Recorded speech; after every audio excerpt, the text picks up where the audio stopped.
Welcome to Japan!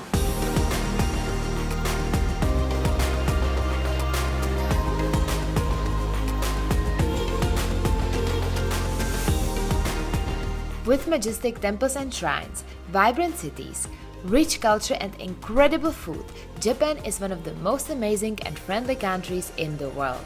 In this 14-day travel guide, I will share with you the perfect itinerary you want to follow to make the most of your time here in Japan. My name is Christy and welcome to the channel.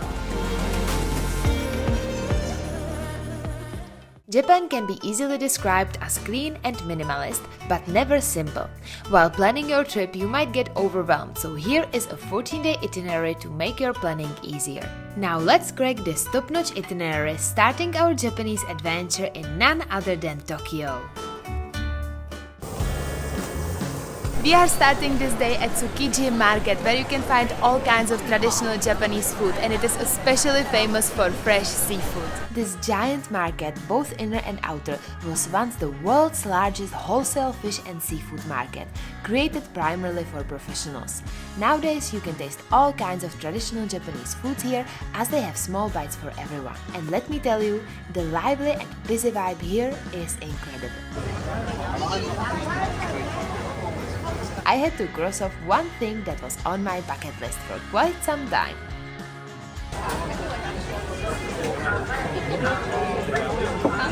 Christy approves. I still can't get over the fact that we are in Tokyo eating sushi right now. We are now about to enter the Sensoji Temple, which was built in the 7th century. It is one of the most beautiful, most colorful and most popular temples here in Tokyo. When approaching the temple, you will first enter through the stunning Thunder Gate. Then walk through a shopping street called Nakamise, which leads from the outer gate to the temple's second gate, the Hosoman. This shopping street has a history of several centuries. Beyond the Hosoman gate stands the temple's main hall and a 5-story pagoda. Before entering the temple, you will notice a small fountain nearby where people purify themselves. Take the ladle and pour water over your hands, and then enjoy the majestic temple and its gardens. Wow!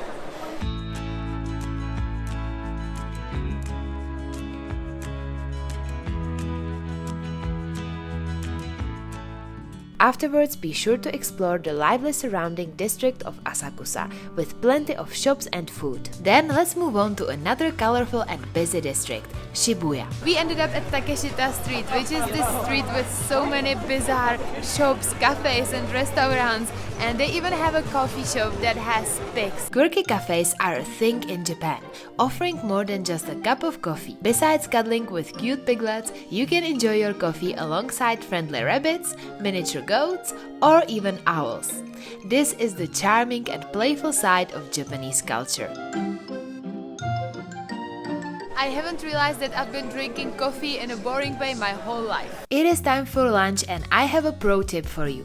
If you want the best ramen in Japan, go to Ichiran, which is only a 5-minute walk from Takeshita Street. This restaurant is famous for its solo dining experience in a booth designed to help you focus purely on your food without any distractions. It's a must visit in Japan.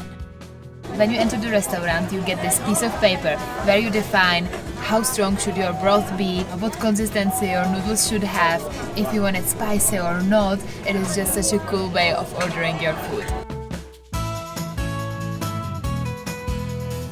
It's so delicious.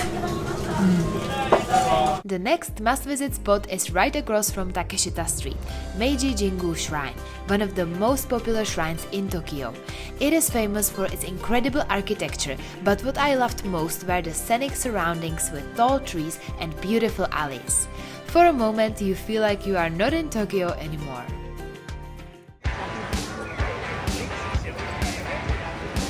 We are right now in Shinjuku, which is this super busy area. I would compare it to Times Square in New York City. This buzzing district of Tokyo is famous for shopping and nightlife.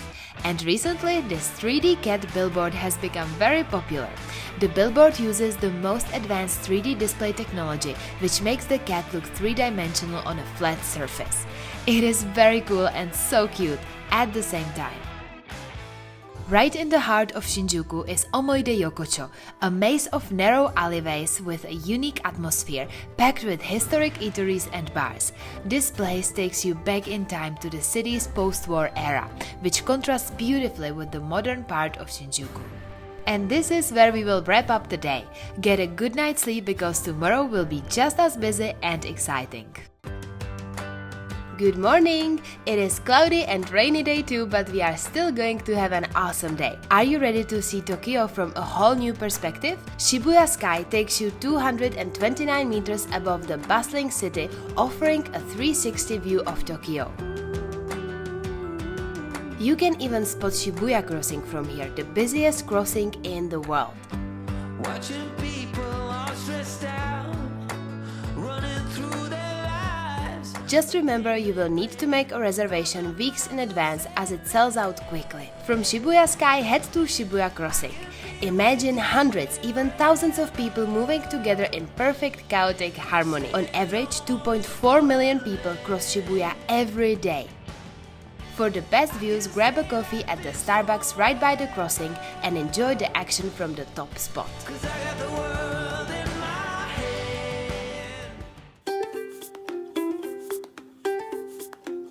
Today for lunch we have another traditional Japanese food, which is shabu shabu. This Japanese hot pot lets you cook your meal right at the table. Dip thin slices of beef or pork into a pot of hot broth and in seconds it's perfectly cooked. Pair it with fresh veggies and savory dipping sauces and you've got a fun, interactive meal that's as delicious as it is entertaining. The meat is like melting in my mouth.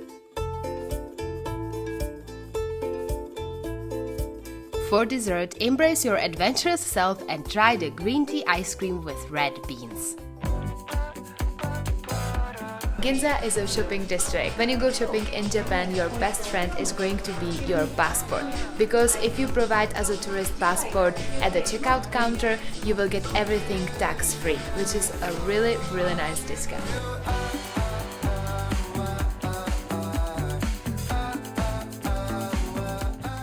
Moving on, let's experience some culture. Not a fan of museums? No worries! Team Up Planets might be a digital art museum, but it's anything but ordinary. Get ready to be amazed as you go barefoot among interactive artworks.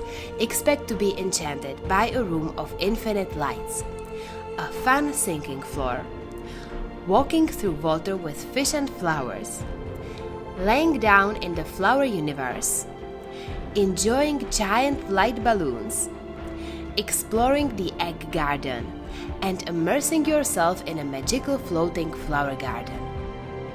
This experience is truly incredible. You will feel like you are in a different universe for a moment.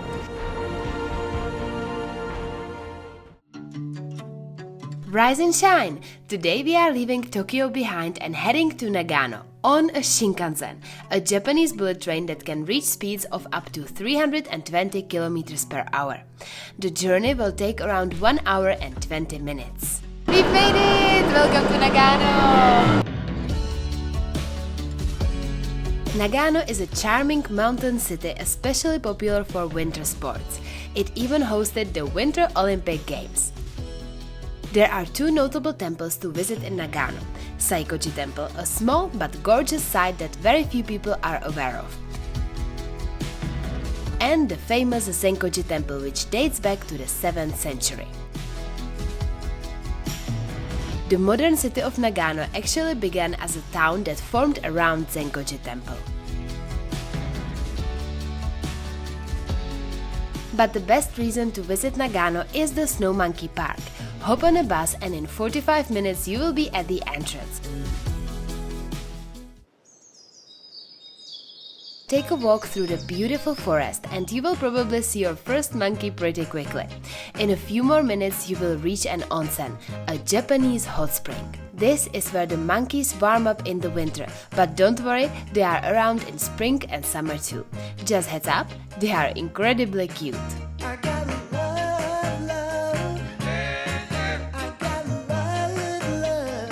Monkeys in general don't like to get wet. They are basically like cats that hate bathing.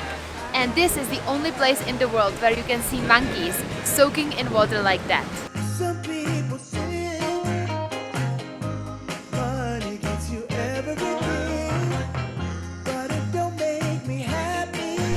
really one of my top experiences here in Japan.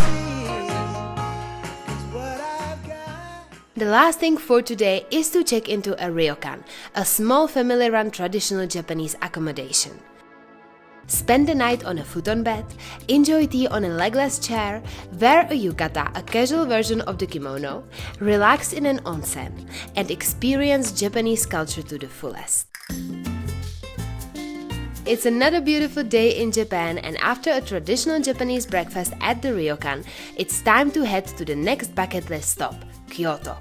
The journey to Kyoto by shinkansen takes around 3 hours. Closing time and I'm a little tired. It's a long time since I've slept. We will arrive in Kyoto in the afternoon and head straight to Kiyomizu-dera Temple, one of Kyoto's must-see World Heritage sites. Famous for its huge wooden terrace, it offers stunning views of the city, especially when the cherry and maple trees are in bloom. Don't miss the Otoba waterfall, where each of its 3 streams brings a blessing: longevity, school success, or love. Part of the adventure is walking through the charming Higashiyama district, full of cute, narrow streets, shops and restaurants. Just wander around and soak in the old Kyoto vibes.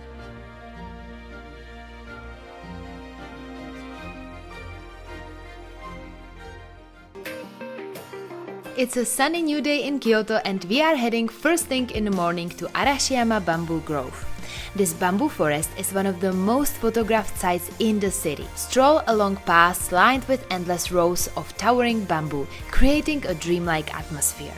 Standing among these stalks of bamboo feels like being in a completely different world. It's like being in a giant green maze. Right next to the forest is Arashiyama Park, with a stunning viewpoint that makes you forget all about the city. Just look at these stunning views.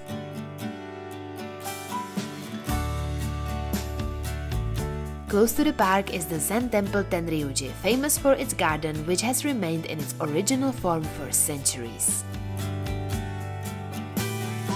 Now, Kyoto was once Japan's capital and is especially famous for its beautiful temples and shrines, so our exploration continues. Next on the list is Ryoanji, famous for its rock Zen garden. These Zen gardens were usually used for meditation and concentration.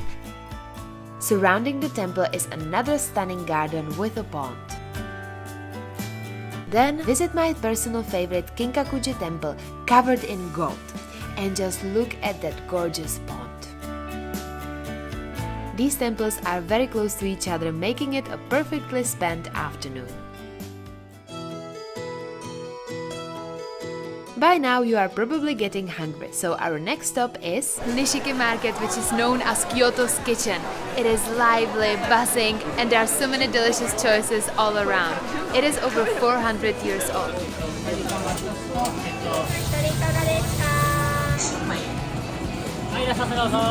That's it for today. Let's head to bed early, because tomorrow we will need to be up bright and early. Good morning! We are kicking off the day early at one of my absolute favorite spots in Kyoto, Fushimi Inari Shrine.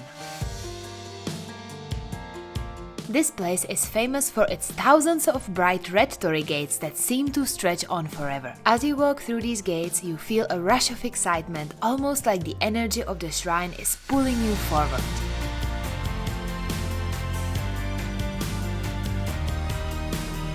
Each torii is a gift from someone who believed in the power of this place, and it's hard not to get caught up in the magic of it all. It is really beautiful, it lives up to the hype. The torii gates lead the path up Mount Inari, a 4-kilometer walk to the top. From there you get a beautiful view of the city. If you want this place for yourself, it is important to be there by 8:30 the latest. Otherwise, your experience will look like this. Wake up early, come early, it's worth it. Now there are 2 more important places you must visit when in Kyoto, conveniently close to one another. Firstly, Nijo Castle, a historic fortress built in 1603 as a home for the powerful Tokugawa shoguns. Get a glimpse of samurai culture from within the impressive wooden buildings and beautiful gardens. Secondly, explore Kyoto Imperial Palace, known for its elegant traditional buildings. This palace was the residence of Japanese emperor until 1869, when the capital was moved from Kyoto to Tokyo. Japan always had an emperor, and they even have one until now, but nowadays his role is mostly ceremonial and representative. You are probably starving by now, and Kyoto is a great place for some delicious and fresh running sushi. Pay attention to the color of your plates, as each color indicates a different price. I guarantee the sushi you try here will be the best ever. The last place to visit in Kyoto is the Gion district. This part of town has a historic charm and is known for geisha culture and traditional tea houses. If there is a place to spot a real geisha, this is your chance. Take a walk and slowly say your goodbyes to Kyoto.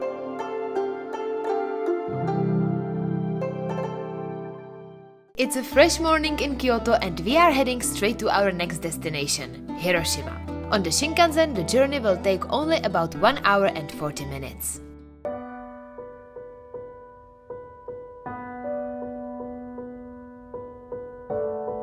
At 8:15 August 6, 1945, the first atomic bomb exploded 600 meters above this place. 78,000 people died instantly, and those who survived suffered severe burns and also radiation. Even though the atomic bomb exploded almost above this place, this is one of the few buildings that is still standing until today.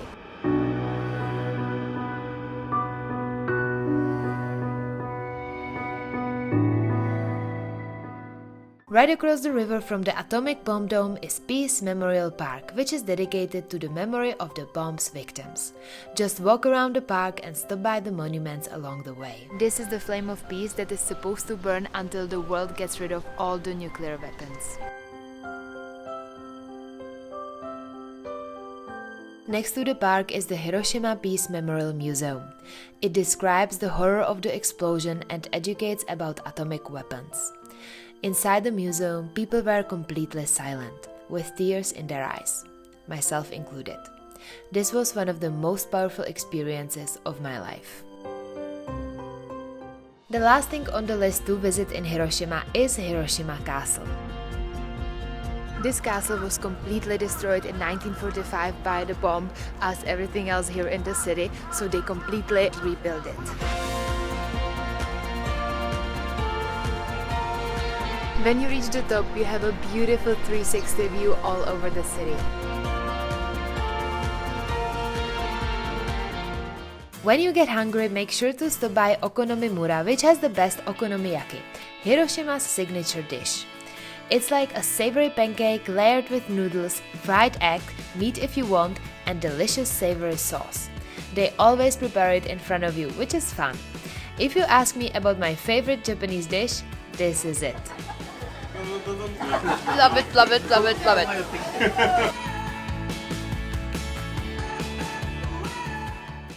Good morning! Today we are off on a day trip to the stunning Miyajima Island. We are taking a ferry to get to the island. They leave from here every 10 minutes, and we also can use our JR pass for this ride. The ferry ride is just a quick 15 minutes and the adventure begins. Miyajima is famous for its iconic giant torii gate, which at high tide appears to float magically on the water. This breathtaking view draws millions of visitors every year, all eager to cross it off their bucket list.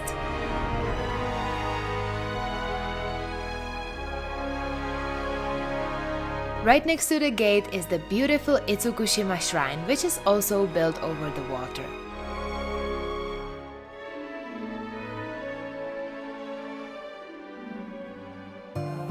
Afterwards, head to the ropeway for a ride up to the island's highest mountain. From the ropeway station, it's about a 30-minute hike to the summit. Along the way, you might encounter some adorable animals and pass by stunning Buddhist structures as you approach the peak. Finally, you will be rewarded with panoramatic views from the top of the mountain. With 535 meters above sea level, Mount Misen is the highest mountain on this island, and it is one of the sacred mountains here in Japan.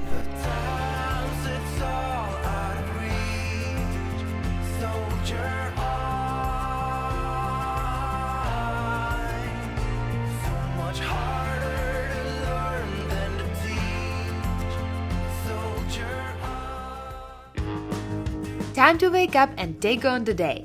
We are boarding the shinkansen early in the morning and heading from Hiroshima to Osaka. The journey will take around 1 hour and 20 minutes. Osaka, often called the nation's kitchen, is known for its vibrant food scene and lively entertainment district. Our first stop in Osaka is the Osaka Castle. This whole area is surrounded by massive walls that are here for protection, and this is the main tower of the castle. It has 5 stories from the outside and 8 stories from the inside. When you reach the top, there are beautiful 360 views of Osaka. Right after the castle, head to Osaka's famous Shinkansen temple, which is one of the oldest temples in Japan. Walk around and soak up the spiritual vibes of this place. After a quick lunch, okonomiyaki Osaka style, it is time to see some whale sharks. Yes, you heard me. We are visiting Kyokan Aquarium. It is one of the largest aquariums in the whole world. The aquarium takes you on a journey around the Pacific Ocean's Ring of Fire with adorable animals throughout.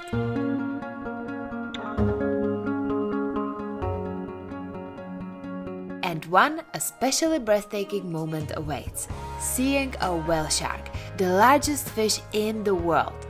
It was my first time, and since only a few aquariums house them, it's a rare and very special experience.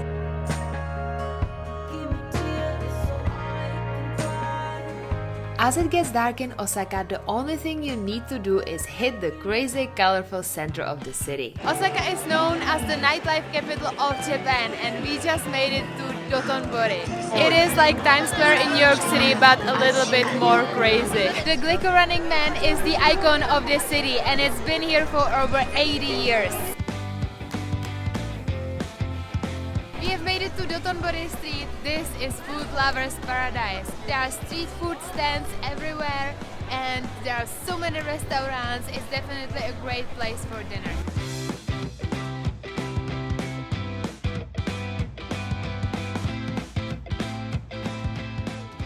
Now, if you've made it all the way here, chances are you are serious about visiting Japan. And for you, I've created something special, a Japan e-travel guide. Japan is an incredible country, but it is also one of the hardest to navigate and plan a trip for. The culture is so unique, the language barrier is real, and figuring out transportation, accommodation, things to eat, restaurants, and all these things can be quite overwhelming. And that's exactly why I've created this guide. We are talking a 14-day itinerary that takes you through Japan's most iconic spots. You will know exactly how to get around with detailed transportation and accommodation tips. And guess what? I've included a bucket list of top Japan experiences, must-try Japanese foods, restaurant recommendations, plus tips to save you money along the way. This guide will make sure that you will get the most of your trip with peace of mind. And the best part, it will actually save you money with all the tips inside. I've done my research, so you don't have to. So check the link below in the description box to grab your e-guide and start planning your dream trip to Japan today. And now, let's continue. Good morning. Today we are starting our day at a train station because we are doing an exciting day trip to Nara.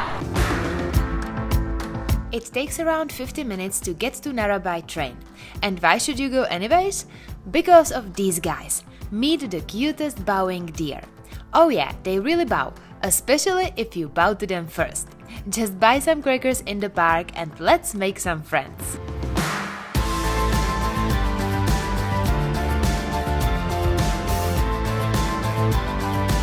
These deer are considered national treasures and you will have a great time. They can be so much fun, they are super friendly, they are following you, they love their crackers, and it's just fun to watch them. Dear friends, dear friends, dear, see what I just did there? Make sure to hit that subscribe button faster than a deer chasing a snack. walk around the whole park and stop by the charming Ukimedo gazebo.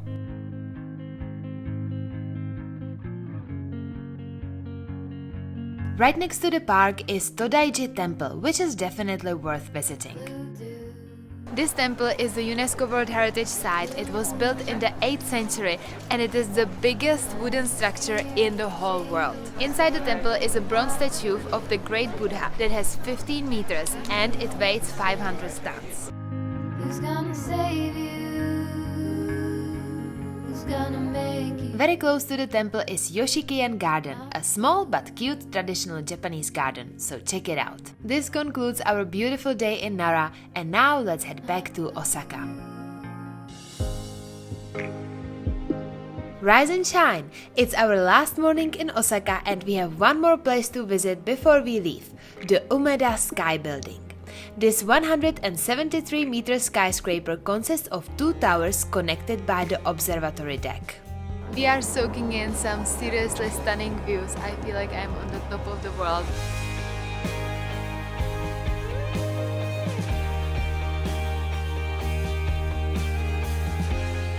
It's now time to board the Shinkansen and head back to Tokyo. On this ride you can spot Mount Fuji. Just make sure you book your seats on the left side of the train. The journey will take around 3 hours and 20 minutes. Once you arrive in Tokyo, it will be late afternoon, which is the perfect time to head to Tokyo Tower as the views are stunning during sunset. On a clear day, you can even spot Mount Fuji.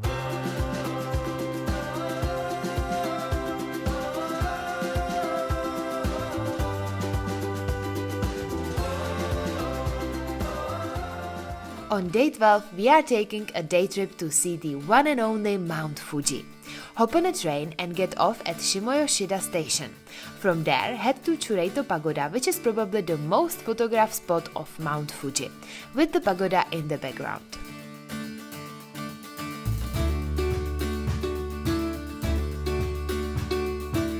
In this part of Japan, there are so many stunning views of Mount Fuji. Just take your pick. Once your camera's memory card is full, let's continue to Hakone. From there, we will hop on a ropeway for even more stunning views of Mount Fuji. I've been literally staring at the mountain the whole day and it still takes my breath away with every sight. Mount Fuji is still an active volcano. It erupted last time, I think it was 1707, but it's been active for over 1000 years.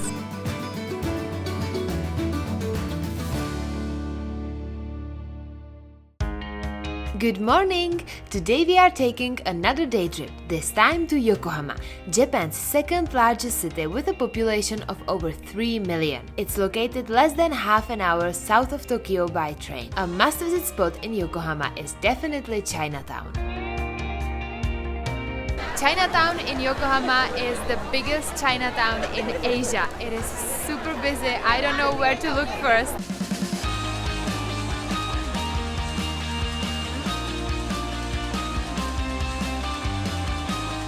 The energy of this place is infectious. Yokohama is a vibrant city, definitely worth your time. There is a beautiful walkway right by the marina and it just looks very pretty. The vibe is so nice here. Another great place to check out is the Sky Garden Tower. Sky Garden is one of the best places for the views of the city. We are on the 69th floor. 273 meters above the ground.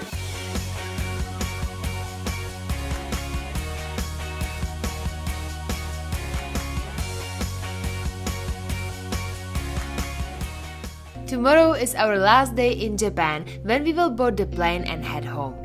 But before we go, I want to give you a tip on how to spend your last night in Tokyo. Head to a sky bar called Sky Lounge Stellar Garden, grab some amazing drinks, enjoy the views of Tokyo's night skyline, and reflect on the incredible time you've had in Japan. Cheers to the perfect ending of a perfect trip. So what's next? Stay tuned for the upcoming vlogs from each destination for more travel inspiration. And remember, the link to Japan's exclusive e-travel guide is waiting for you below in the description box. Grab it and I will see you in the next video.